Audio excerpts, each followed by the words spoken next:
베이징 올림픽에서 남자 탁구가 단체전 동메달을 추가했습니다. 야구는 대만을 꺾고 준결승 진출을 확정지었습니다. 국회 원구성을 위한 여야 간 막판 협상이 계속되면서 진통이 이어지고 있습니다. 후진타오 중국 국가주석이 오는 25일 우리나라를 방문해 이명박 대통령과 정상회담을 갖습니다. 오늘 전국 대부분 지역에 비가 내리면서 찜통 더위는 더 이상 없을 것이라는 전망입니다. 이상은 이 시간 주요 뉴스입니다.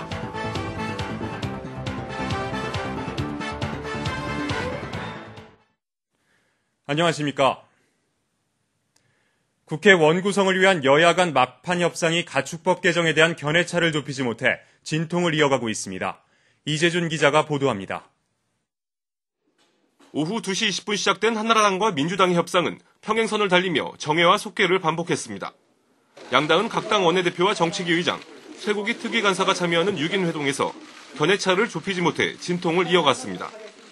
가축법 개정안에 국민의 신뢰를 회복할 때까지 30개월령 이상 미국산 쇠고기 수입을 중단한다는 내용을 포함한다는 데는 대략 의견 접근이 이뤄졌습니다. 하지만 한나라당은 국민의 신뢰 회복이라는 판단을 상임위 차원에서 심의하자고 주장한 반면 민주당은 국회에서 동의를 받아야 한다며 맞섰습니다. 이와 관련해 민주당 박병석 정책위 의장은 쇠고기 수입에 대한 국회 동의 여부가 협상의 가장 중요한 요건이라고 밝혔습니다. 박병석 의장은 이어 오늘 중 타결될 때까지 한나라당과 협상하겠다며 적극적 의지를 보이기도 했습니다. 한나라당 홍준표 원내대표도 협상 모두 발언에서 민생과 상관없는 문제로 국민의 속을 썩여 죄송하다며 더는 원구성을 미룰 수 없다고 밝혔습니다. 한편 여야 간 협상이 이어지면서 당초 오후 2시 예정됐던 본회의는 개의 시간이 거듭 연기되다가 결국 취소됐습니다. CBS 뉴스 이재준입니다.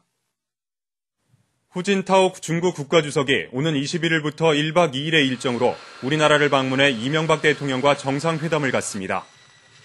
이 대통령과 후진타오 주석은 이번 정상회담에서 양국 관계 강화 방안과 북핵 협력 방안 등을 논의할 계획입니다.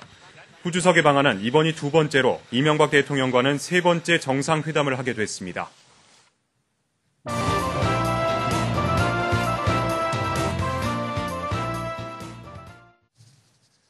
우리나라 남자 탁구가 여자 탁구에 이어 동메달을 땄습니다.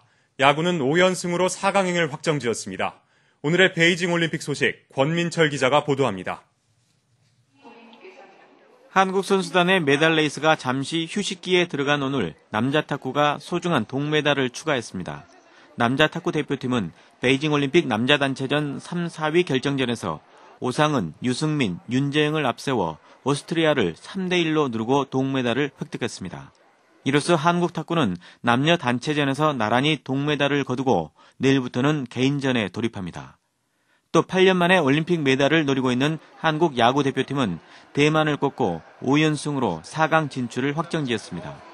오늘 경기에서 우리 팀은 1회에만 7점을 뽑아내며 쉽게 경기를 풀어가는 듯 했으나 8대8까지 동점을 허용했다가 막판에 1점을 만회하는 등 진땀을 흘려야 했습니다.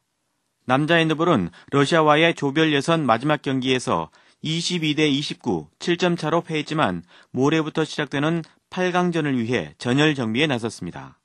우리나라는 금메달 8, 은메달 9, 동메달 6개로 종합 6위 자리를 지키고 있지만 오늘 밤에도 육상 등 각 종목에서 금메달이 쏟아질 예정이어서 세계 6위 자리는 위태로운 상황입니다. CBS 뉴스 권민철입니다. 내일의 경기 일정을 소개해드리겠습니다. 레슬링 자유형에서 55kg급 김효섭과 60kg급 김종대가 내일 오전 10시 30분부터 경기에 나서 첫 메달에 도전합니다. 5연승 가도를 달리고 있는 한국 야구 대표팀은 아마야구 세계 1위 쿠바와 격돌해 결승 전초전을 펼치게 됩니다. 우생순의 여자 핸드볼팀은 개최국 중국과 8강전에서 격돌하게 됩니다. 2승 1무 1패를 기록한 남자 하키팀은 오후 7시 30분에 스페인과 8강 진출을 위한 한판 대결을 펼칩니다. 이어 체조 남자 개인전의 양태영은 평행봉에서 다시 한번 금메달에 도전하고 동료인 유원철의 활약도 기대됩니다. 올여름 찜통 더위 때문에 고생하셨죠? 오늘 전국 대부분 지역에 비가 내리면서 이제 무더위는 더 이상 없을 것이라는 전망입니다. 권영률 기자가 보도합니다. 오늘 오전 중부를 중심으로 강한 비가 내렸지만 오후 들어 빗줄기가 약해지면서 호우특보는 모두 해제됐습니다. 다만 서해 5도와 부산을 비롯해 경남 일부 지역에 강풍경보가 내려져 있습니다. 기상청은 오늘 전국적으로 비가 내렸지만 차차 개인 후 내일 다시 비가 내릴 것으로 내다봤습니다. 네, 8월 하순을 앞두고 있는 시점에 오늘 내리는 이 비는 그동안 우리나라를 덮었던 더운 공기에 북쪽에서 내려온 서늘한 공기가 부딪히면서 비가 내리고 있고 이 비가 그치고 난 뒤에는 한결 선선함을 느낄 것으로 보입니다. 이처럼 비가 오락가락하면서 올여름 기승을 부리던 더위는 기세가 꺾인 모습입니다.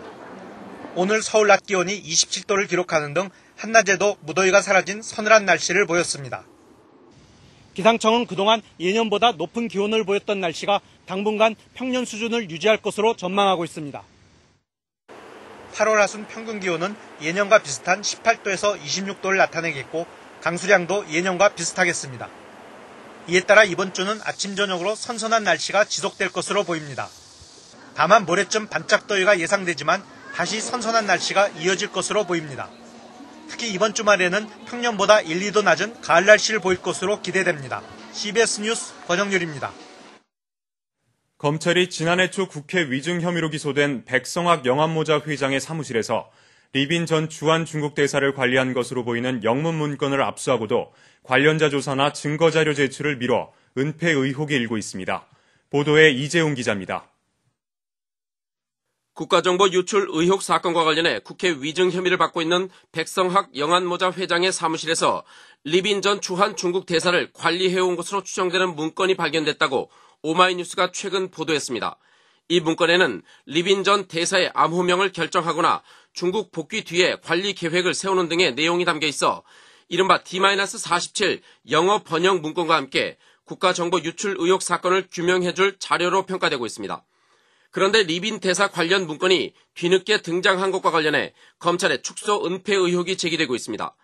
검찰은 리빈 대사 관련 정책 문건을 지난 정부 시절인 2007년 1월 백성학 회장 사무실을 압수수색하는 과정에서 확보했습니다. 하지만 검찰이 법원에 제출한 수사 기록에는 이 문건이 누락돼 있습니다.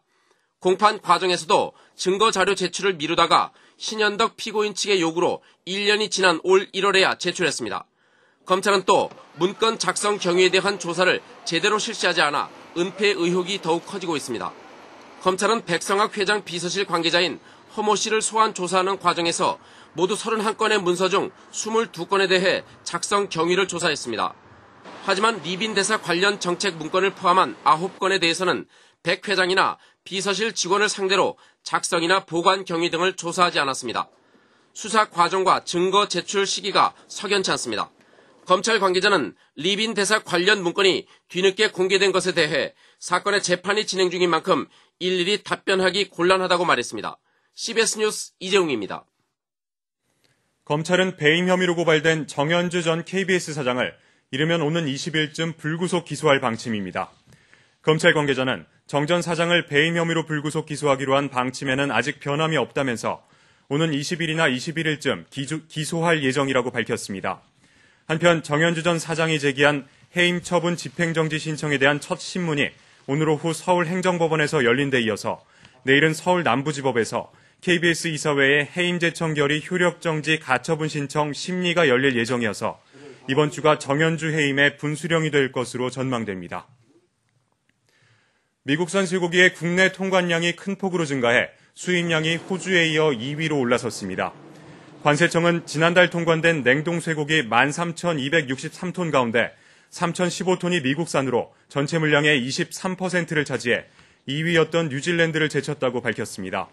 최근 미국산 쇠고기의 통관이 이처럼 급격히 늘고 있는 것은 LA갈비 등 뼈 있는 미국산 쇠고기의 본격적인 시중 유통 신호탄으로 해석되고 있습니다.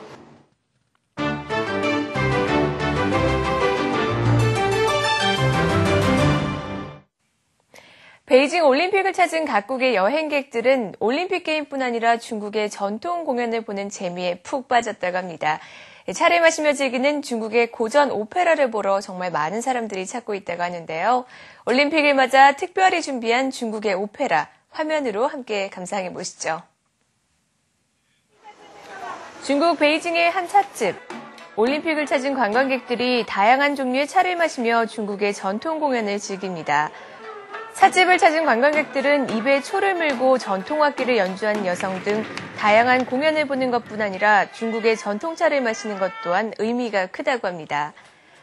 China tiene mucha cultura milenaria y toda la ciudad es muy interesante. Este es uno de los puntos importantes que se deben conocer cuando se viene a China.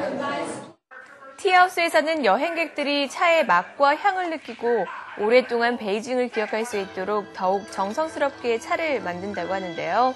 관광객들은 새로운 경험을 통해 다른 문화를 접하고 체험할 수 있어 정말 흐뭇하고 만족해하는 것 같습니다. 음악과 함께 수백 명의 사람들이 지켜보는 가운데 뒤뚱거리는 걸음으로 행사에 등장한 펭귄 닐스 올라브. 1970년대 노르웨이군에 입대, 2005년 대령이 된 닐스는 노르웨이 왕실 근위대로부터 자규를 받게 됐습니다. 펭귄 닐스는 에딘버러에서 열리는 군악대 연주회에서 자기를 받은 최초의 펭귄이 됐는데요. 영광을 아는지 모르는지 딴청만 피우는 펭귄 반응에 모두가 무척 당황스러워 보입니다. 열대성 폭풍 페이가 강한 바람과 함께 쿠바의 한 해안가를 덮쳤습니다. 시속 110km의 강풍으로 지붕이 날아가 버리고 주민들은 더 큰 피해를 입기 전 신속히 버스를 타고 대피합니다. 미국 국립 허리케인 센터는 페이가 쿠바 중부 지역을 통과하면서 허리케인급으로 강화될 수 있다고 경고하고 있습니다. 페이가 상륙할 것으로 예상되는 플로리다주에서는 비상사태가 선포됐고 남부 플로리다 저지대 주민들은 집을 떠나 대피소로 향하고 있는데요. 쿠바에서 이번 폭풍으로 4명의 인명피해가 났지만 신속한 대응 조치로 더 이상의 인명피해는 없어야겠죠. 지금까지 박주연이었습니다.